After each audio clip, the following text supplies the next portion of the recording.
I'm very pleased to open this webinar. Welcome. So this webinar on cultural participation and local resilience, strategies for the recovery, is organized by the OECD in cooperation with the European Commission and as part of the Creative Europe program, and in partnership with ICOM, International Council of Museums, Eurocities, World Cities Culture Forum. Welcome again. Maybe a couple of minutes on the technical side of things.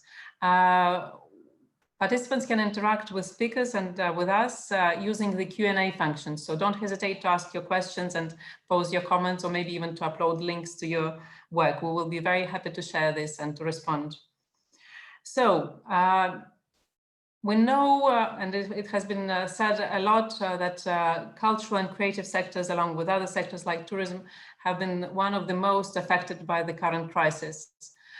With tremendous impacts on jobs, on creative jobs, and on firms. So the crisis underlined this structural fragility of the sector, but it also highlighted how badly adapted our public policies to the very specific needs and specificities of employment in cultural sector.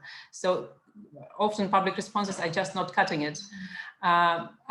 We have tried to capture all this, what's happening in our note recently, culture shock, COVID-19 and the cultural and creative sectors, where we provided some analysis on what's happening, why the policy responses are not always suited to the specificities of employment in creative sectors. We provided some analysis across the different cultural and creative sectors, and also highlighted opportunities for the recovery, building on culture and the crossovers between, for example, culture and education, culture and health, that can also support the recovery. But today we're here to discuss cultural participation. And we have, when we were designing this seminar, we thought, what should be really the approach? So of course, we know what cultural participation is, and we can say that, well, in a simple, maybe simplistic, primitive way, it's all ways people access cultural goods and services. And we know that cultural participation can be active and passive. Passive when we go to the theater and listen to something that is produced by others, and active when we sing ourselves in a choir or read books, or write books, etc. So, and we also say that the direct and indirect impacts of culture on local development are very much related to cultural participation and to access of people to different cultural events and venues, etc. But we were thinking, and we say that cultural participation helps to combat exclusion and increase the employability skills, or for example, has impact also on health and well-being. But there is still a big question. But do we really know that all this is happening? What is the evidence there?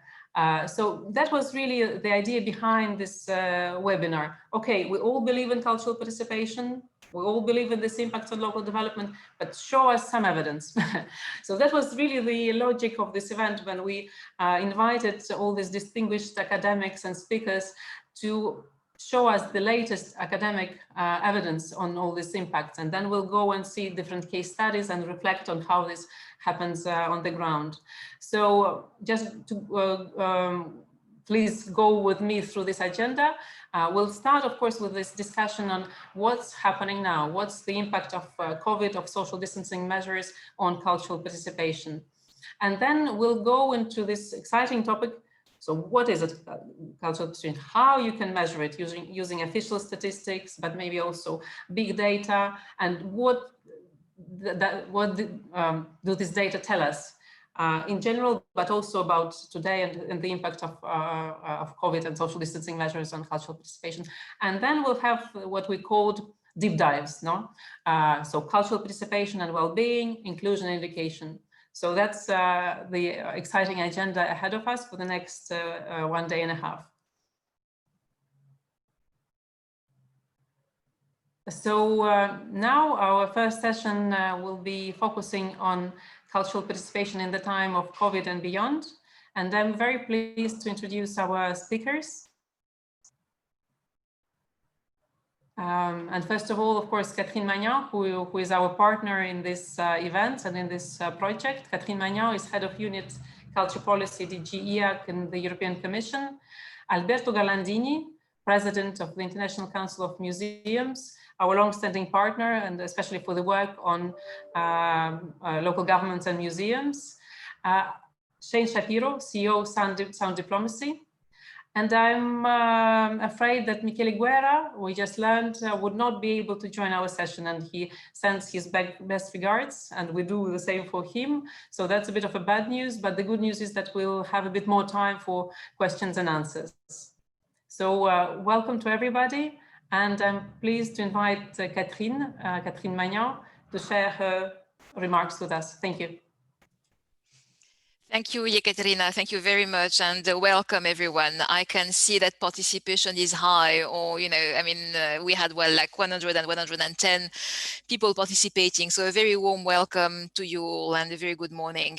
I'm delighted to open this seminar together with you, Yekaterina, because we've started this collaboration, you know, between the European Commission and OECD.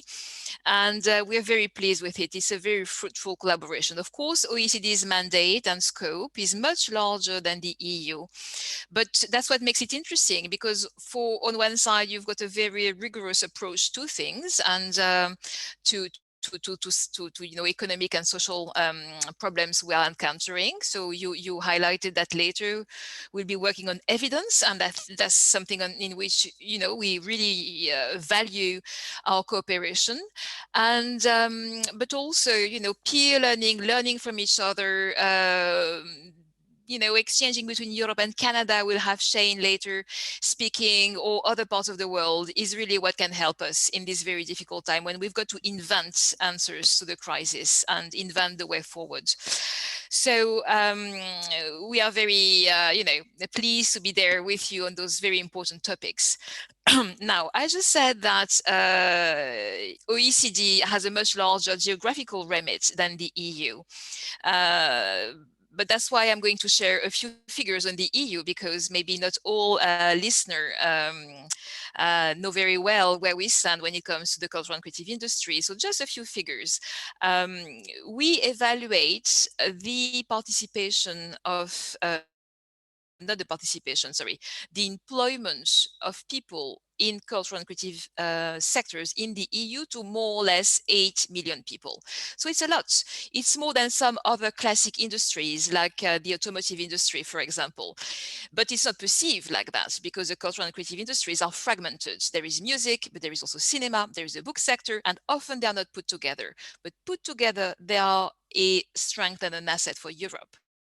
They, again, put together around 4% of EU's GDP. So they really deserve that we we take good care of them, not only for our identity, not only for our souls, but also for employment and inclusion and economic gain.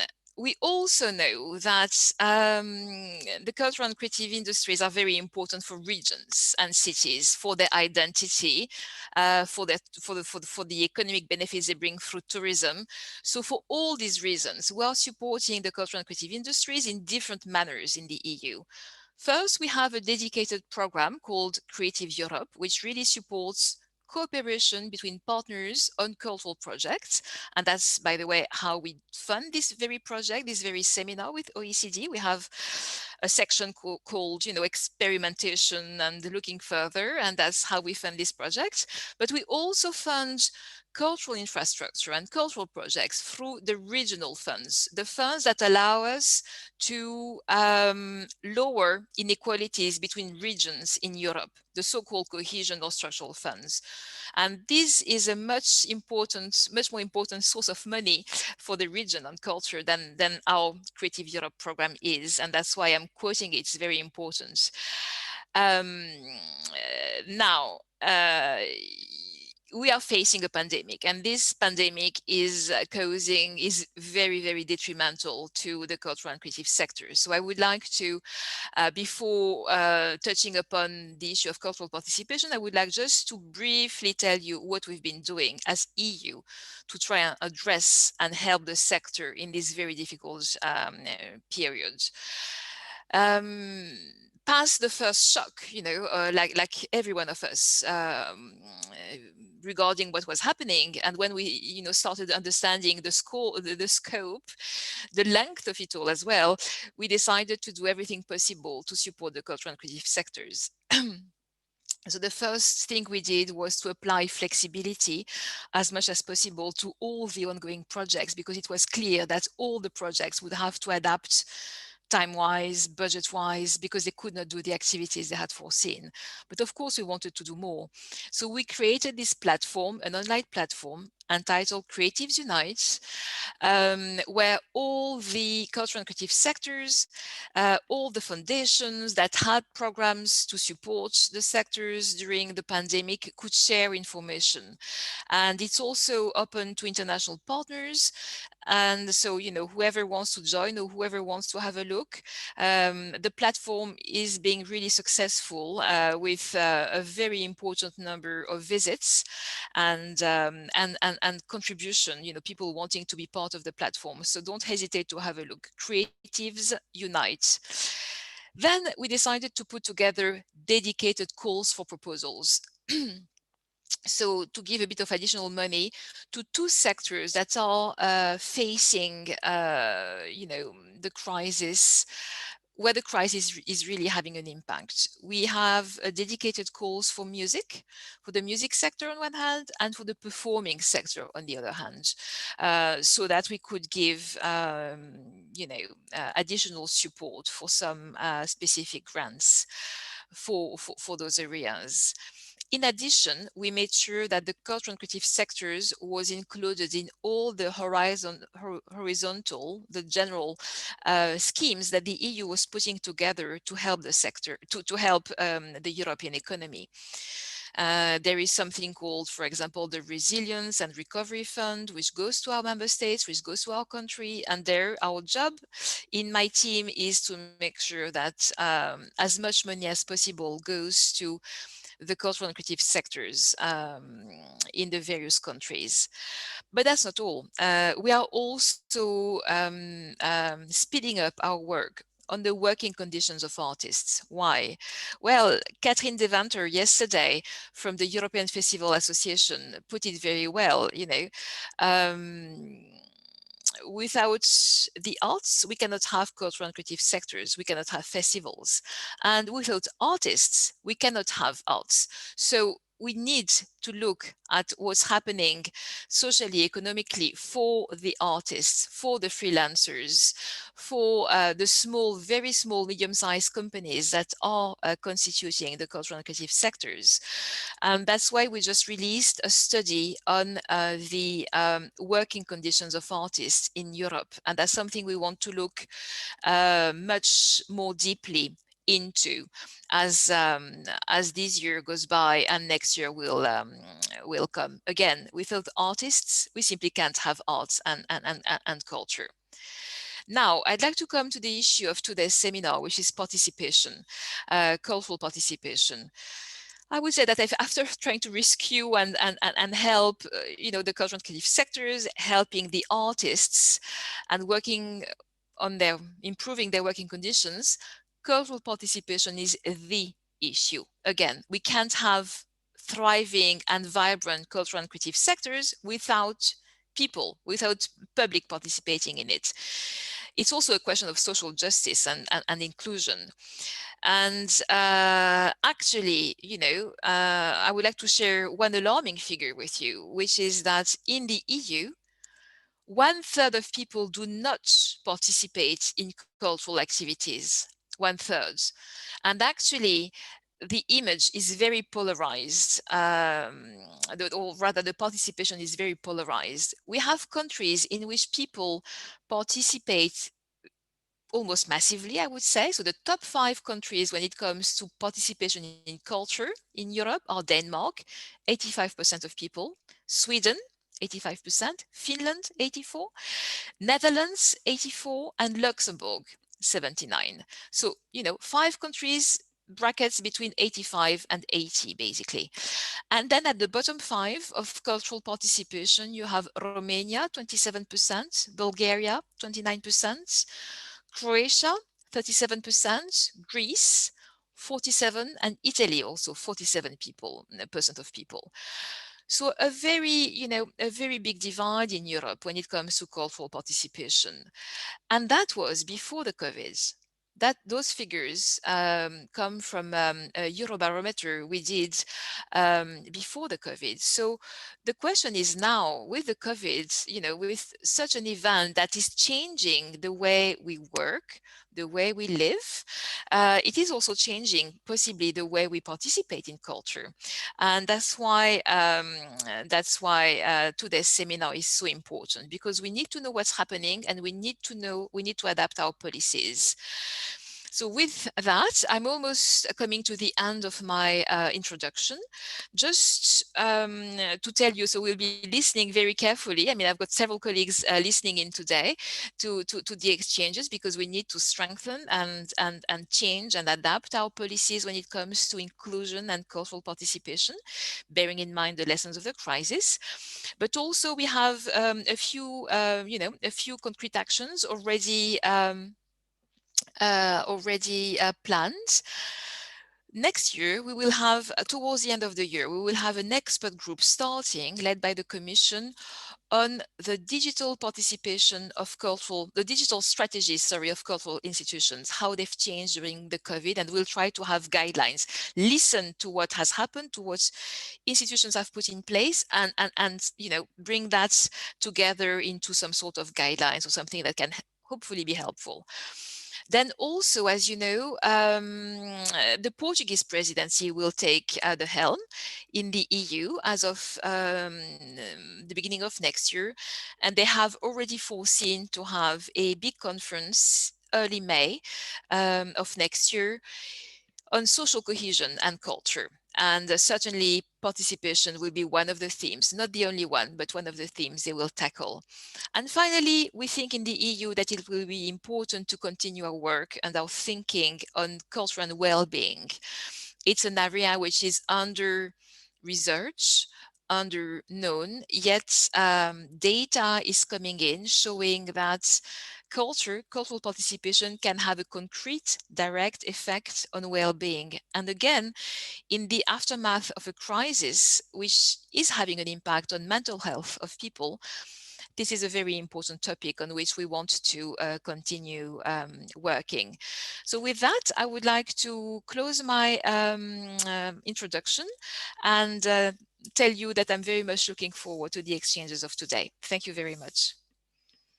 Thank you so much, Catherine. And yes, it is very important for people to understand the different streams through which they can access also European Commission supports in this difficult time. So it's not just DG Education and Culture, but also other Director Generals. And you highlighted also with this interesting picture across Europe with high participation in the Nordic countries and low participation in countries like Italy.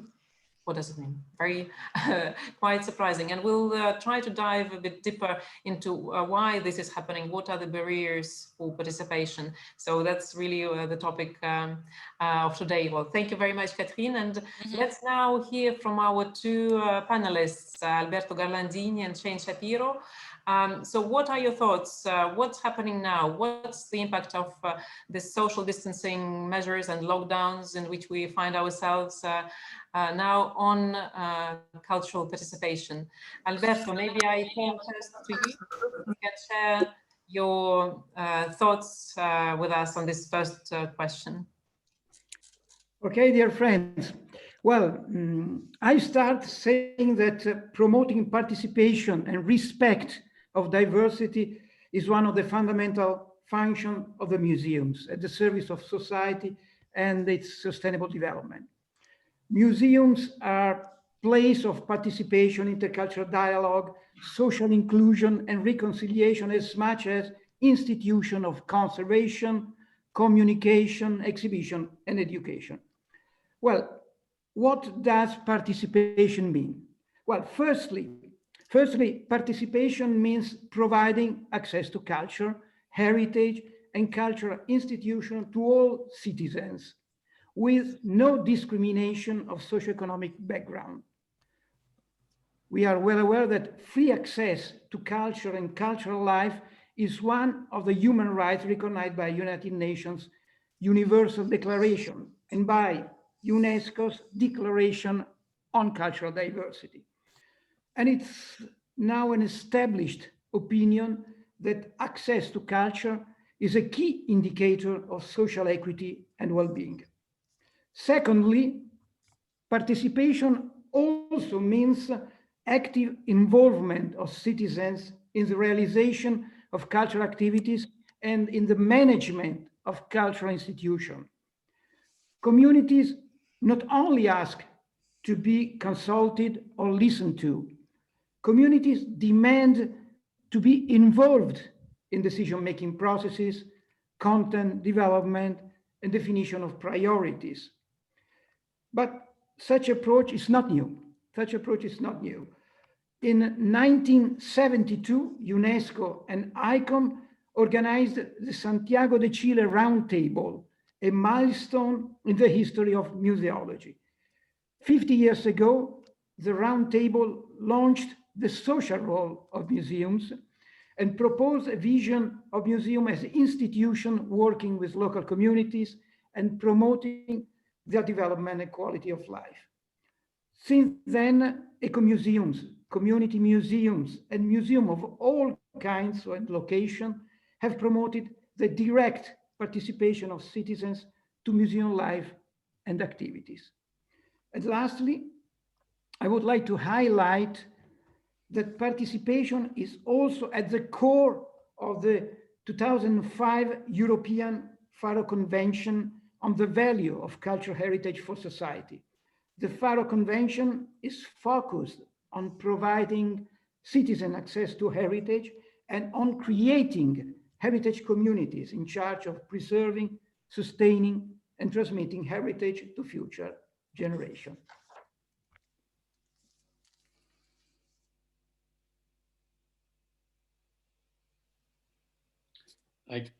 Well, thank you so much, Alberto. Maybe I'll come back to you for another couple of questions. But Shane, what's your, well, Alberto provided quite a historically long perspective on what is cultural participation and the big milestones there. What's your take on what's happening today? Well, you know the music industry so well, and of course we all understand how it's impacted.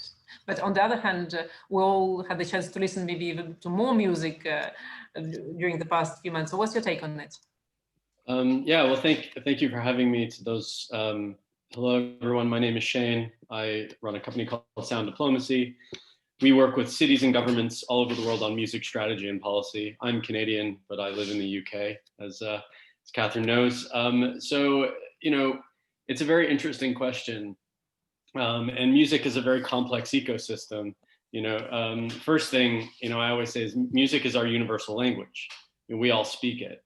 So there's an incredible power in music to bring us together when we're not allowed to be brought together physically. So we saw that in lockdown 1, singing on balconies and online concerts and so on and so forth. And that has continued to increase, Zoom choirs and the cultural participation in music in digital platforms has increased. So in addition to that, we've seen a number of innovations within the music industry to support greater participation in music, be it through live streaming, through virtual reality, gaming, and so on and so forth. But as the challenge is more in the economic ecosystem of music and how we think about the role that music plays in our lives. So one of the things that COVID has made bare is that we tend to think more about the created and ignore the process of creation. And I think that's included across art forms. So, you know, I'm sure many of you guys have listened to something on Spotify or Apple Music, or you've streamed something today, or you had your phone alarm wake you up and it may have been music. When you hear a song, all you're thinking about is the song, not the process of how that song was created. And our ecosystem that facilitates participation is based on prioritizing the song and not the supply chain and the ecosystem that led to that song being created. So one of the challenges that COVID has brought out is while more music is being listened to than ever before, those who are responsible for it are not benefiting as much as they should be from that participation. And what that does is, because it creates additional barriers to entry in the music industry, it makes it more difficult for young artists, kids, and others to really think about music as not only a vocation, but as a cultural and economic pursuit. So we are seeing a lot of musicians decide that they don't want to be musicians anymore. And that is a real challenge that we have to address. So whilst the pandemic has increased the consumption of music, which is great, well over €1 billion has been invested in music rights during the pandemic. And the value of music rights has increased. The recorded music industry, global music industry, value has increased by 5.4% during the pandemic.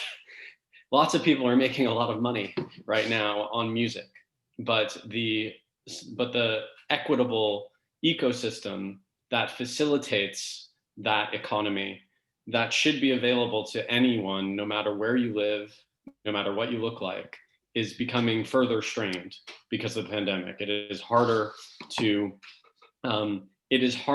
facilitate this type of participation, especially when, and some of the things that we tend not to think about but are very important, is there are many people in Europe and in the OECD countries that lack broadband access.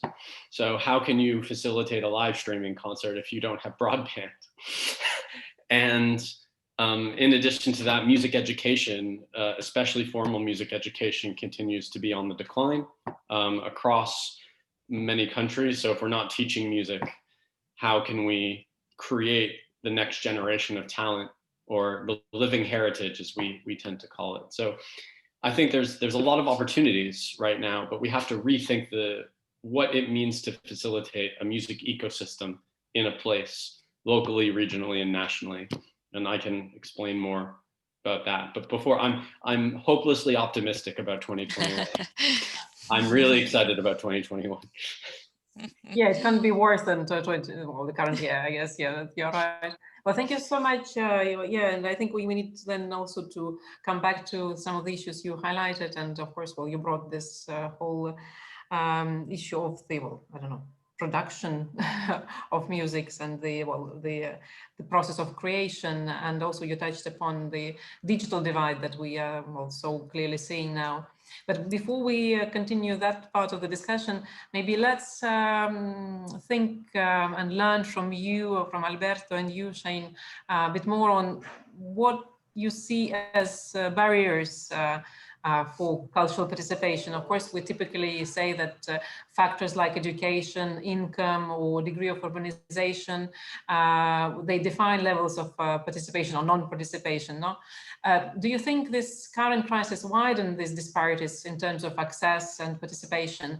And well, Shane, you started already to mention this, that there is this inequality in terms of access to digital infrastructure, and which maybe impacts access to educational service and also to cultural goods and services. And this divide goes across people, but also across places. Urban areas and very remote regions don't have the same degree of access to digital infrastructure. So what would be your take on this? So what are the barriers currently? Have they been bigger than in the past, exacerbated by the COVID? Alberto, if I can ask your opinion on this. Mm-hmm.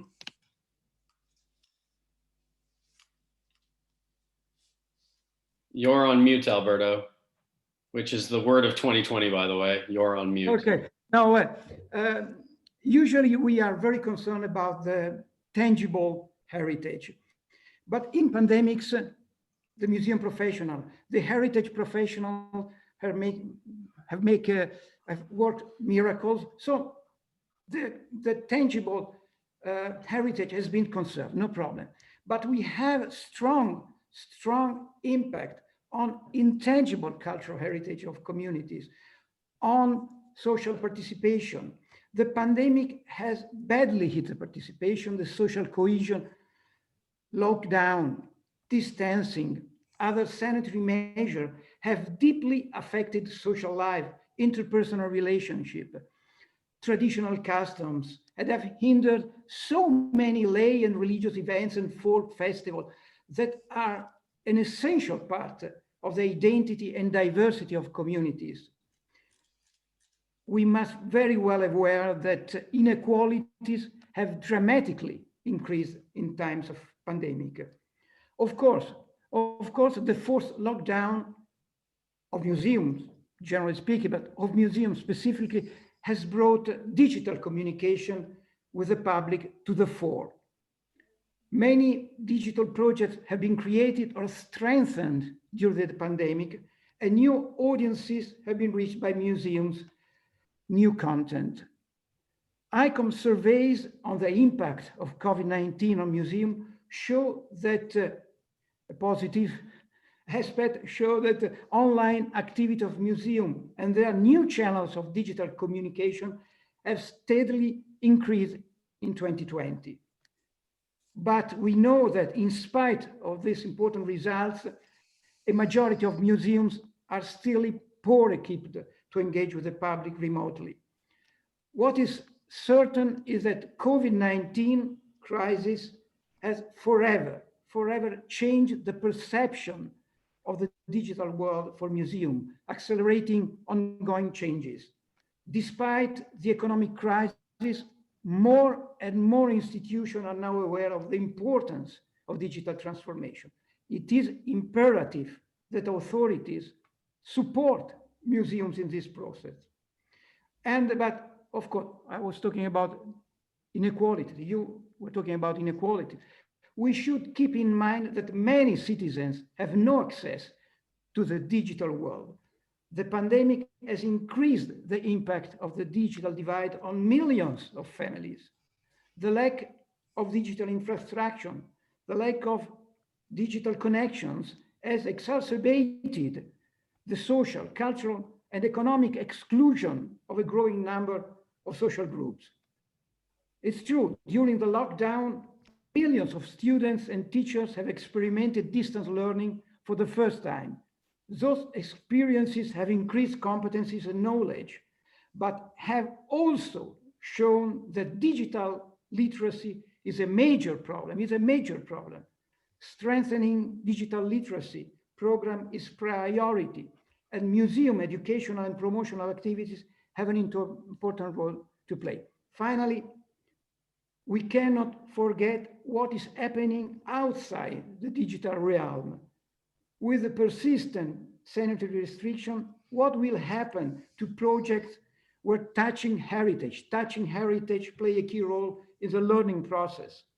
Besides science museums and children museums, many others have developed innovative hands-on displays where kids, adults, and people with disabilities are invited to interact physically with heritage. These displays are now closed or strongly limited, but we cannot lose this effective way of improving accessibility and participation.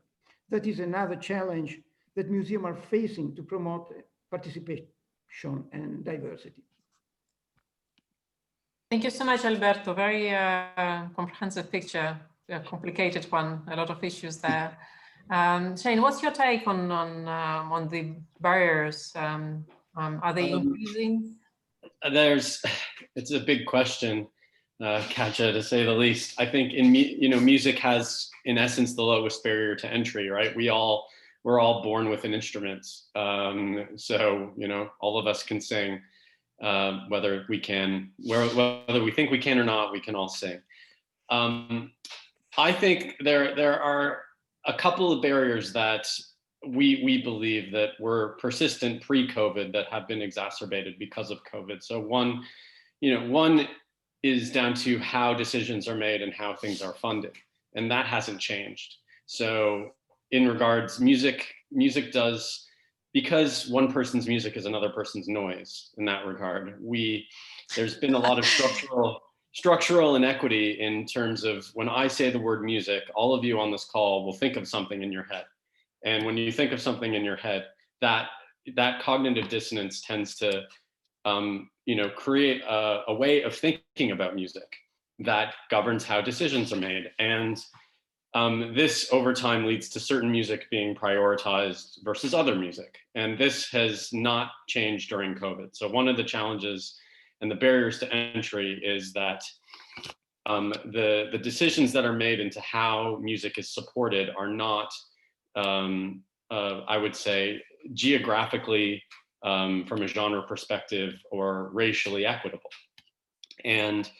But what happens is, those where there is a will, there is a way. And one of the most interesting things that we have discovered this year is in the UK, where I live, the top 20 songs of the year in terms of listenership, 14 of them were hits on TikTok first. So, and I have never been on TikTok because I'm an old man. So, I find this incredibly fascinating. So yes, there are significant barriers to entry in certain circumstances, but then there's no barrier to entry other than a phone, a mobile phone, and internet access in another barrier. So what I think and what I'm hoping that COVID is starting to engender is a more robust way of thinking about the role that music plays in terms of how we communicate with each other, how we participate in our cities, in our towns, in our discussions, and makes us think about what is being supported, what is being ignored. And that I believe is starting to happen, because the barriers to entry are constructed barriers as much as they are mindset barriers. But COVID didn't create any of this. COVID exacerbated it all. One other barrier that is very complicated, but it's how the music industry works, which is unnecessarily complicated and convoluted. How artists get paid on streaming services is not artist centric. I would say the credence and the priority goes to the intermediaries, the multinational companies, streaming services, and so on. It's a very complex ecosystem, but it is not pro-artist, right? It isn't. So it's about supporting the created instead of the creator. And that is a significant barrier to entry, because to most artists, your music on a streaming service is a promotional tool, not a way to make money. And if your main avenue of earning, which was performing live, has disappeared, then you're caught between a rock and a hard place, because you can't play live to make money, and the usage, the listenership that you have on streaming services is not earning the revenue to make up for the loss of live. And that is a significant barrier to entry for the vast majority of professional musicians, regardless of genre, discipline, or vocation. And that's something that is being investigated, and only COVID made that happen. COVID finally there's a parliamentary inquiry in the UK right now. There's issues in every country in Europe is implementing the copyright directive. So there's a lot to look forward to, but to fully understand these barriers, we have to change the way we think about music. No, thank you very much, Shane. Yeah, so it's good to bring in this notion of entry barriers, and as you say, of course, how music is supported is not equitable. So that's one part of the piece. Then the second part of the piece, that it's very easy to entry now. I mean, there are no entry barriers because we all have smartphones and etc. So that's another piece of the puzzle. And there is this blurring between producers and consumers, and because of the technology. what I also, and I think what we were just saying also echoes very much with what we underlined in our COVID and culture note as well, that, okay, there is this incredible push, and artists were very generous to put for free their creations during the lockdown periods, but not necessarily benefiting economically from this, and maybe other parts of the ecosystem were benefiting economically from this, which was a very well-known phenomenon for the past decades, but now it's very clear, and it really goes into our face that is it really just, there's maybe something should be done about this, as you were saying. This is nothing new. So this has been happening since sheet music was manufactured in the 1850s. This is not a new problem, but it becomes a problem because everyone on this call, I'm sure, their life would be made worse if they didn't have access to music. So think about if music didn't exist. Think about if you couldn't listen to it on Spotify, if you pressed the shift bar on your computer and a song didn't come out, right? We all benefit from that. But the ecosystem that facilitates that is strained in many regards. And we have to rethink what matters. If something matters to us, then we have to invest in it holistically rather than just invest in one element of it. Maybe we can dig a little bit deeper on this, and I turn to Alberto, because also, of course, museums, they were incredibly generous and quick in terms of providing digital access to their collections, and working also with some of the schools, with the education sector, to continue to feed our kids with culture. And that was really fantastic. But at the same time, can this continue? Can this continue to be given for free? Also, given the financial situation of many museums still in lockdown, etc. So, what's your reflection on this? If we think about these issues. Well, I would like to highlight the complexity of the museum world. He was talking about the complexity of the music world. The museum are at least as complex as music is. Well, few observers realize that museums are research centers. They are interdisciplinary labs, experimenting technological, scientific, managerial, cultural innovation. I would like to give you an example. When the pandemic started, museums faced an unforeseen threat, that's for sure. However, thanks to the global network of professionals and competencies, in a few weeks, scientific standards of risk management against the pandemic were produced, published, and applied in museums. Despite, I've just hinted before during our conversation, but despite the lockdown, professionals have managed to take care of museum collections and buildings, monitor security, monitor environmental conditions, technical facilities, and anti-crime protections. Yes, I already said, museum professionals have been working miracles. However, the pandemic has certainly highlighted the need for more innovation and for more research. To face anti-COVID requirements, museums have had to revolutionize their organization, innovate monitoring system technologically, implement sophisticated booking platforms in order to redistribute visitors in time and space, possibly in network with neighboring museums. To increase participation and accessibility, museums are experimenting new communication channels, new languages, are producing new digital contents, are exploring innovative displays and interactive activities. In order to face new challenges, new technologies and new applications are needed in museums, as well as new competencies and new know-how. This is the reason and I conclude, this is a real reason why operative partnership between museums, universities, and cultural and creative industry are more necessary now than in the past. Let me tell you that two keywords. One is interdisciplinary innovation. We need interdisciplinary innovation.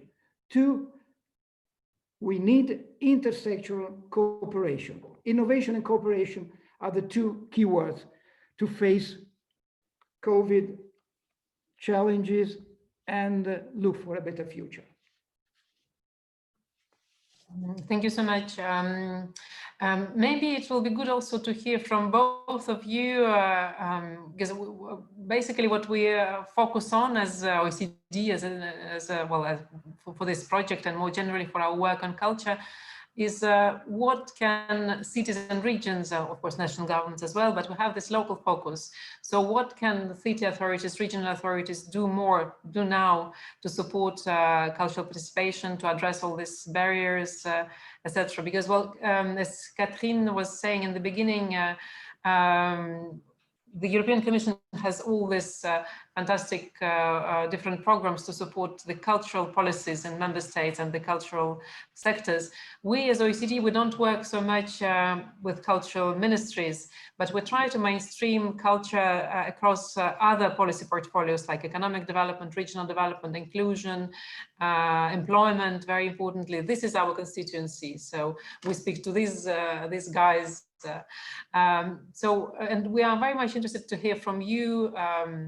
So music, museums, what do you think are the 2-3 things that cities and regions should be doing now in the next months to support cultural participation from your point of view?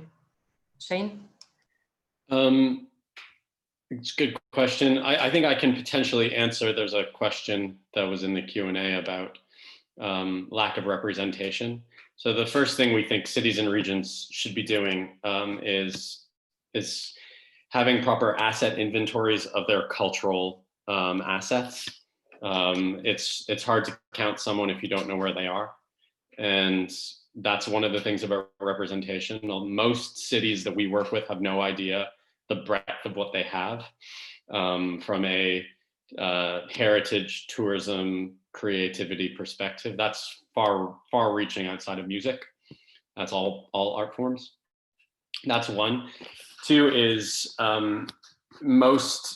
if money is being invested from a music perspective, if money is being invested in culture, then that culture has to be representative of the community and the tax base that is represented in the community. And in many places we work, the entire cultural budget is invested in the concert hall or symphony orchestra.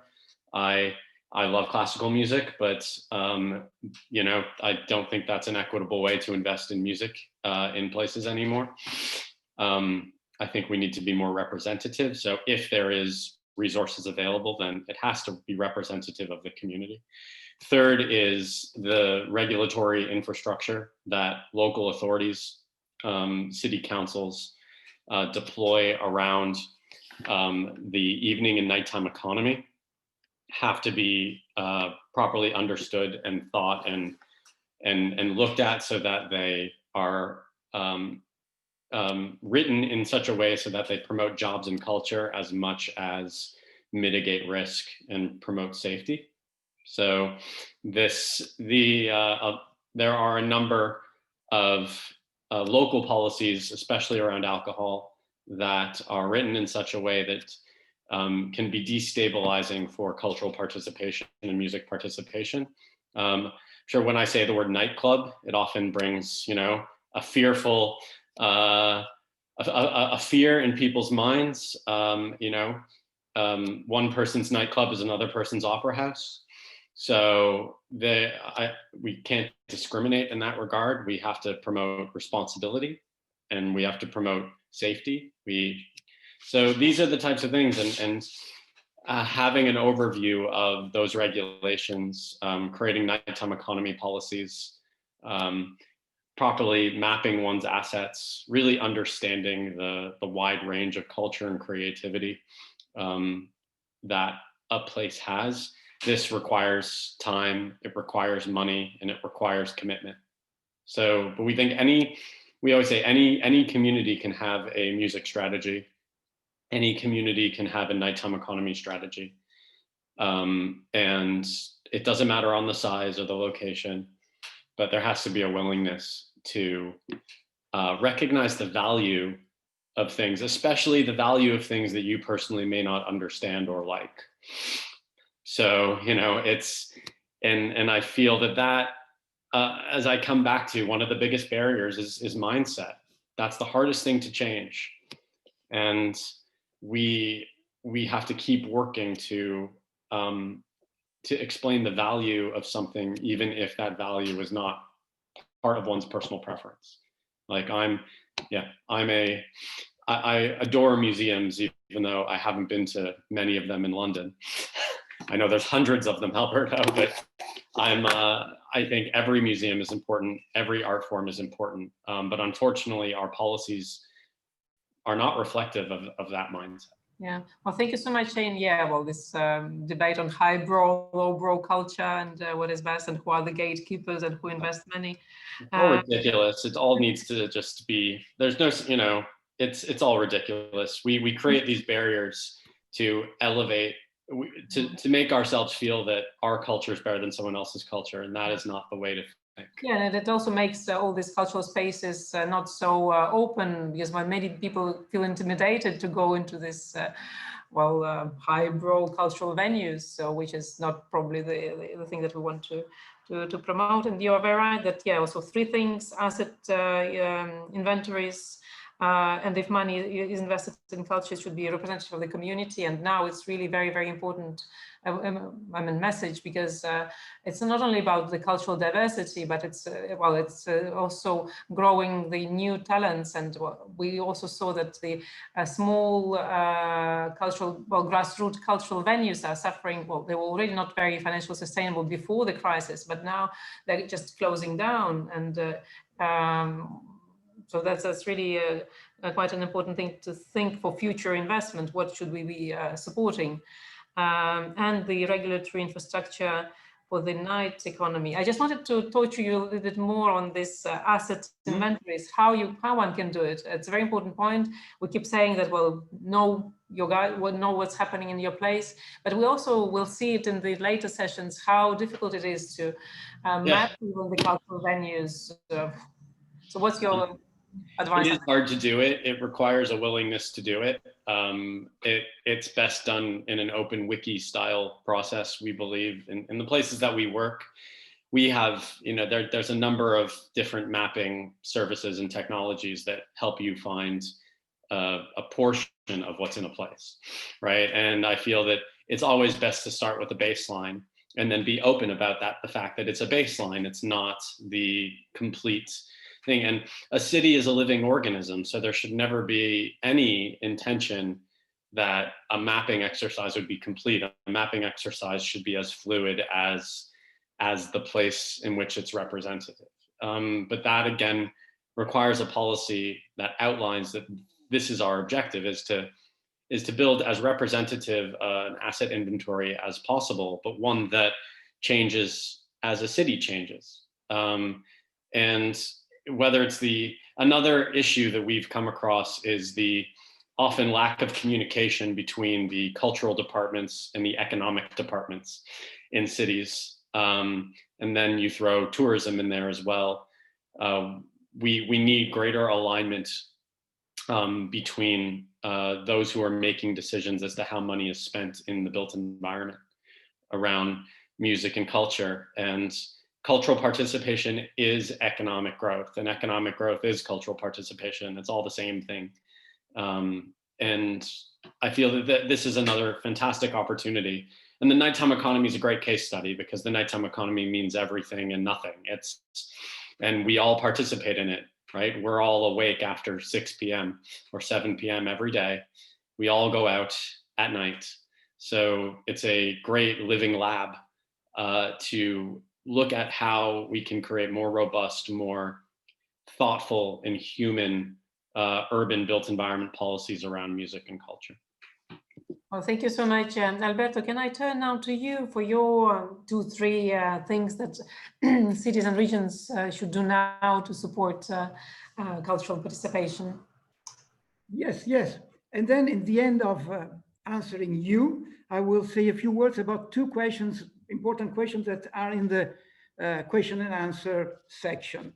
Well, what can local authorities can do? Well, firstly, let me tell you that museums and cultural institutions need financial support from local authorities in order to survive the crisis. Financial support, of course, may have the direct form or an indirect form. It can have, it may have the form of emergency funds or compensation for losses, or it may be indirect support thanks to emergency tax policies, coverage of employees' salaries, suspensions of rents, mortgage, generally speaking, support in the other running costs. And let me add that a great help may also come by the promotion of fundraising campaigns with the support of local authorities. That could be very important in order to have successful campaign in such a difficult economic and, generally speaking, crisis. Well, just let me give a few data explaining why we ask for support, financial support. The ICOM surveys confirm that the loss of income due to lockdown has been traumatic. Half of the directors from all over the world think that their museum will lose at least a quarter of its revenues in 2020. And more than 30% think that they will lose half of their annual revenues. Many museums will have to reconsider their business models and reinvent their social role, that's for sure. 16% of directors state that at least a quarter of their staff was furloughed or laid off between February and September 2020, a figure that rises to more than half of the personnel for 10% of the museums. And let me emphasize that freelance and temporary staff, often young and motivated, enthusiastic professionals, are facing a disastrous situation, and many of them are now with no job or salary. We are really risking to lose their knowledge and commitment, which will be a disaster, which will be a catastrophe for the museums and for the communities. Unfortunately, I have to say to any intergovernmental association that more than 50% of museums all over the world complain that so far they have received neither direct nor indirect financial support from authorities. Secondly, let me highlight that cultural changes are as important as financial support. We need a cultural revolution in civil society as well as in authorities. Can we say that the country has survived the COVID-19 crisis if its museums, schools, theaters, libraries, cinemas, and cultural centers remain closed? Without culture and education, there is no future for our communities. In conclusion, I point out 3 key local policies for recovering and reimagining the future. The first one is promoting more interactions between museums, cultural and educational institutions, and more cooperation with authorities, civil society, and economic stakeholders. Second key word is supporting key policy, is supporting participation of volunteers and community representatives in cultural life and in projects of local sustainable development. And a third key policy is promoting innovation. I've already said it, but I keep on going on the term innovation and research in all activities, local, regional, national, international. New challenges and new difficulties need open minds, new approaches, and the courage of change. And that put me in the answer to the two ladies in that question about two issues. One, yes, professionals, people working in the museum need to change. It's a general necessity. It's a general necessity. We need new competencies. We need new know-how. We need new approaches. We need a new open mind to face these new challenges. But let me tell you, even about accessibility, look at the museum of 20 years ago, 30 years ago. There were, as always, wonderful collections, exciting collections, wonderful buildings, exciting buildings. But at that time, museums opened the doors and were waiting for the people to come in. And quite often, in past times, the people who went to museum were of the same milieu, of the same background, of the same class of the people working in the museum.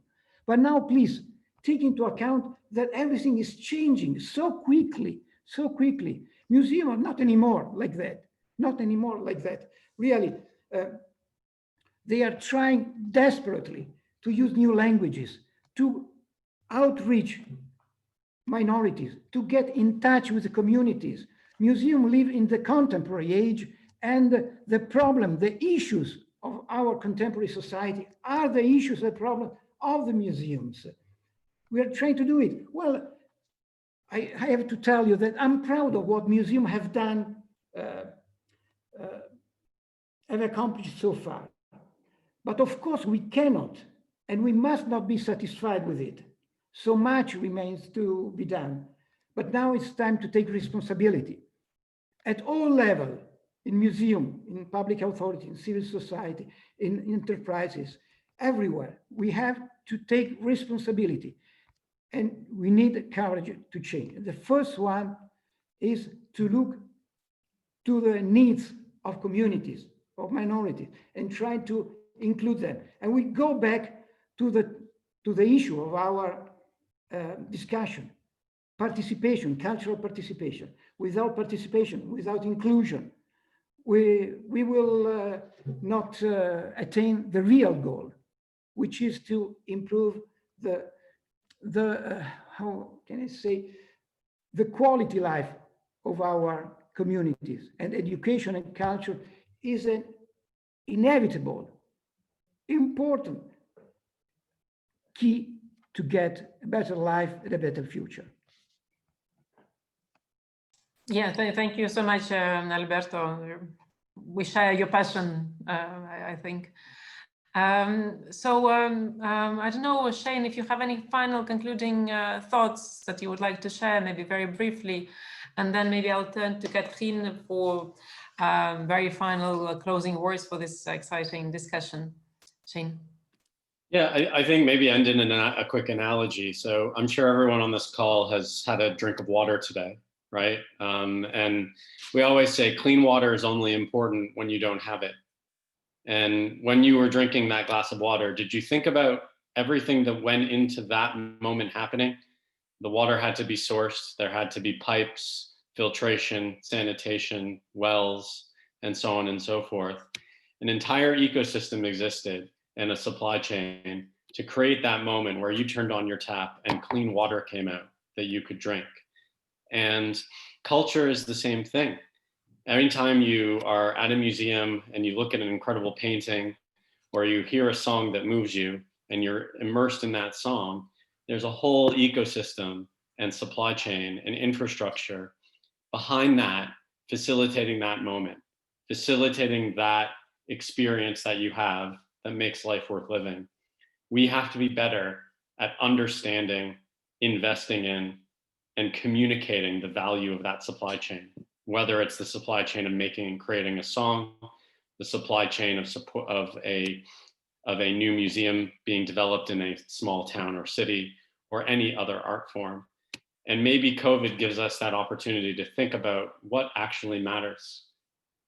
How can we ensure that regardless of where you live, what you look like, who you vote for, that everyone has access to that experience, but everyone working in the supply chain, facilitating that access, are being fairly paid for their work, regardless of what they're doing.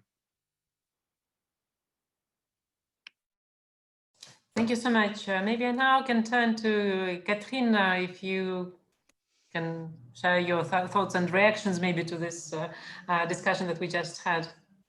Yes. Thank you very much, Ekaterina, and thank you for this very good panel. Yes, I would like to make 4 comments on 4 very concrete topics. First, on museums. Yes, and participation and inclusion. Yes, it is true that museums have changed dramatically, that they're making tremendous efforts to open up to the public, to the communities. Yet, in museums, as well as in other cultural and creative sectors, we have an issue with representation of societies in management, in decision-making procedures. I will just give you one example of a study we did recently on gender in cultural and creative sectors. Even though culture, music, Shane, nothing personal. I mean, all these sectors are very cool and perceived as very cool and ahead and, etc. Actually, they are behind other economic sectors when it comes, for example, to male-female equality. And I'm not even mentioning minorities, representation, etc. So we recently did a study, and maybe Maciek, if he finds it, can now or later put it on the chat for participants. But we did a study comparing, looking at what's happening in the cultural and creative sectors, and the situation is not good. And we know very well from inclusion policies in other sectors that as long as you don't change management, as long as management doesn't represent the society, you will not be able to reach out to all parts of society. So that's the first point I wanted to make. Second, funding of museums and funding of cultural and creative sectors. I'm going to go to music. This doesn't concern music, but I wanted to say that we are going to have at the end of January a workshop dedicated to alternative ways of funding cultural heritage. Why alternative? Because it's clear that we must think of how to diversify public funding. It's not because we are in favor of the private sector over the public sector or whatever theory. It's just that basically the public sector, it was bad before, but having had now to deal with the COVID and the health issues and the pandemic, it's even harder for the public sector to invest massively into cultural and creative sectors. They must continue doing so, but we must look at alternative complementary funding, crowdfunding, private-public partnership, whatever. So we are starting with a seminar as the European Commission at the end of January on cultural heritage and how we can diversify ways of funding. I'm now coming to music. We have started a very ambitious project in the Commission called Music Moves Europe, and Shane knows it well, where we want, as he very rightly said, work on the ecosystem. That is, exactly, though you have a fantastic way of using pictures, Shane, like, the glass of water, you drink it or you listen to the song and you don't know everything that is needed for this song to arrive to your computer, to your phone, or to your ears. And so, this Music Moves Europe is very comprehensive, very holistic project, looking at, how to support live venues, but also how to support the export of music, European music outside. But at the core is our fight, the fight we're trying to lead in the EU for fair remuneration of artists. And that has to do with the copyright, changes, the copyright directive that was adopted last year, and what we're trying now to implement together with the countries for fair remuneration of artists. Artists are getting pennies out of what they produce when it comes to the streaming of their songs, which however have kept us alive and in high spirit or in better spirit during the crisis. We well know, how music is important for our well-being. And I believe that Pierluigi Sacco, who's working on this topic, will later tell you that we now have scientific data showing that, music impacts positively on the brain, making you feel better. So that's why that's one of the many reasons why fair remuneration of artists, including musicians, is important, and is a topic we are looking at. And finally, I will finish on participation because it's the topic of today. Cultural participation is an important topic that also is called as, audience development. And we've been working a lot on that. I mean, we did a study a couple of years ago on obstacles to cultural participation. And you've got physical obstacles, people with a handicap, you've got geographical obstacles, like people in remote areas, not close to the main cultural venues, financial and social, people not considering that, culture is for us, not daring entering a museum, and also financial issues, of course. So this is very important for us, and that's why one of the priority of our Creative Europe program is audience development, which is another way of saying that we're tackling the issue of cultural participation. But again, we must better understand what has changed with the COVID crisis, with digital issues, with digital use. And that's why I know you will be looking at measuring at impact, at data later, even at big data, and that's essential so that we can build better policies when it comes to cultural participation. So I will finish on this, and I thank you very much. Thank you so much, Katrine. And I would like to thank our speakers today, Alberto Galandini, President of ICOM, International Council of Museums, Shane Shapiro, CEO of Sound Diplomacy, and of course, our partner, Catherine Magnan from DG Education and Culture, European Commission. We will stop now and we'll reopen at 11 o'clock sharp for the next session, exciting one on how, in fact, can you measure cultural participation. So don't be late. See you at 11 o'clock. Thank you.